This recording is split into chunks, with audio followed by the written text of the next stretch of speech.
नमस्कार। India debate में आप सबका स्वागत है। मैं हूं आशुतोष पाठक। मोदी बार बार अपने प्रतिद्वंदियों को चौंका रहे हैं। हर बार उनके प्रतिद्वंदी सोचते हैं कि अब ये मौका आ गया है जहां मोदी फिनिश है, और कई बार उनका नैरेटिव इतना शानदार चलते रहता है कि आम जन को कभी कभी भय भी हो जाता है। क्या ठीक ठीक ये लोग कह रहे हैं।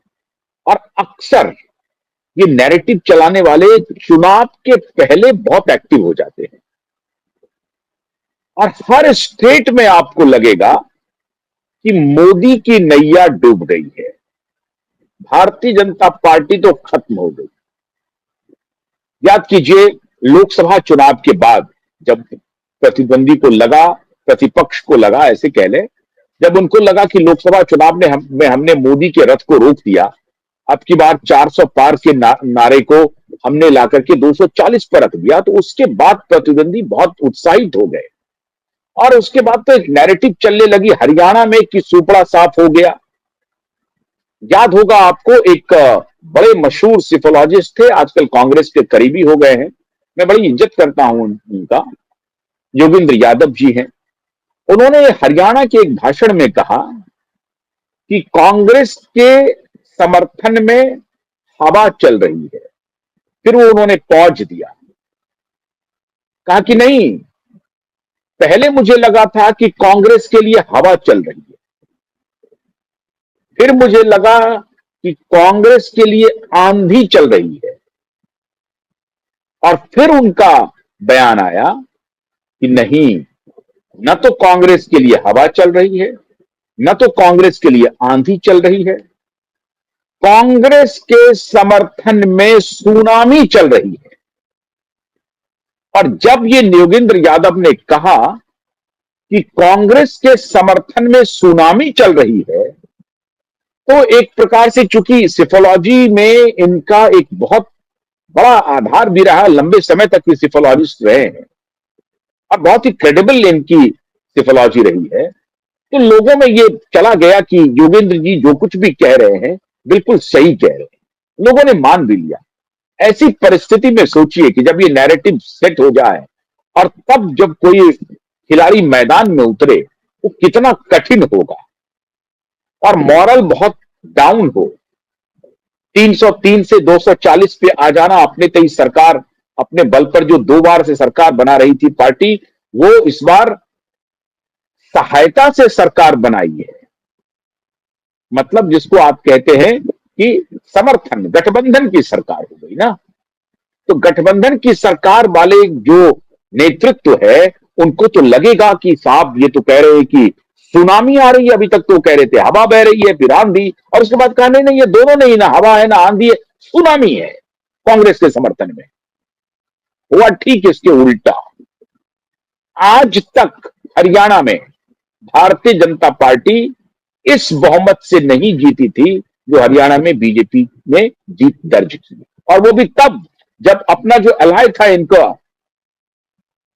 जयंत की पार्टी का, अपने एलाय को तोड़ करके, जो चौटाला के परिवार के लोग थे उनको तोड़ करके अपने बल पर चुनाव लड़ा, मुख्यमंत्री को बदल करके 11 आवर में, और हरियाणा में जीत भूतो न भविष्यति हासिल की भाजपा ने। वही हुआ महाराष्ट्र में, वहां भी वही कहा गया कि बीजेपी तो खत्म हो गई, मुख्यमंत्री का वहां लड़ाई चल रहा था। लेकिन बीजेपी ने महाराष्ट्र में भी ऐतिहासिक विजय हासिल की। बिहार में भी वही नैरेटिव सेट करने की कोशिश की। बीच में एक प्लेयर आए, प्रशांत किशोर, और प्रशांत किशोर बीच में इस तरह से आगे बढ़ रहे थे, बल्कि अभी भी मैदान में हैं, वो मैदान से हटे नहीं है, लेकिन ऐसा प्रतीत होता है कि शायद प्रशांत ने सरेंडर कर दिया है, और मुकाबला अब एनडीए और महागठबंधन के बीच में है। और महागठबंधन की हालत मित्रों ये है कि उनको किसी दुश्मन की जरूरत है ही नहीं। रहा सहा जो भी रही सही कसर थी, ये कांग्रेस के इतने बड़े नेता माननीय श्री राहुल गांधी जी ने पूरी कर दी। छठ के पावन मौके पर जो राहुल गांधी जी का बयान आया, जो घाट पर नरेंद्र मोदी जी गए थे, उसको लेकर के कहा कि ये ड्रामा है, नाटक करते हैं, वोट के लिए नरेंद्र मोदी स्टेज पर नाचने लगेंगे। नरेंद्र मोदी को बैठे बिठाए एक हथियार दे दिया राहुल गांधी। और हर बार राहुल गांधी चुनाव के पहले, मुझे तो कई बार शक होता है मित्रों कि Rahul Gandhi on behest of Modi campaign तो नहीं करते, क्योंकि राहुल गांधी एक प्रकार से गारंटी है मोदी की जीत का। जब तक राहुल गांधी अपोजिशन में रहेंगे, मोदी जीतते रहेंगे। तो मुझे तो कई बार यह भी लगता है कि नरेंद्र मोदी के सबसे बड़े अगर कैंपेनर हैं, सबसे बड़े अगर दोस्त हैं पॉलिटिकल, तो वो राहुल गांधी। राहुल गांधी को, आपको, बीजेपी को कुछ करना नहीं है। राहुल गांधी इसी प्रकार का अनर्गल बयानबाजी करेंगे और बीजेपी जीतते जाएगी। आप याद कीजिए महाराष्ट्र चुनाव के पहले किस प्रकार से राहुल गांधी ने वीर सावरकर को अपमानित करने का काम किया।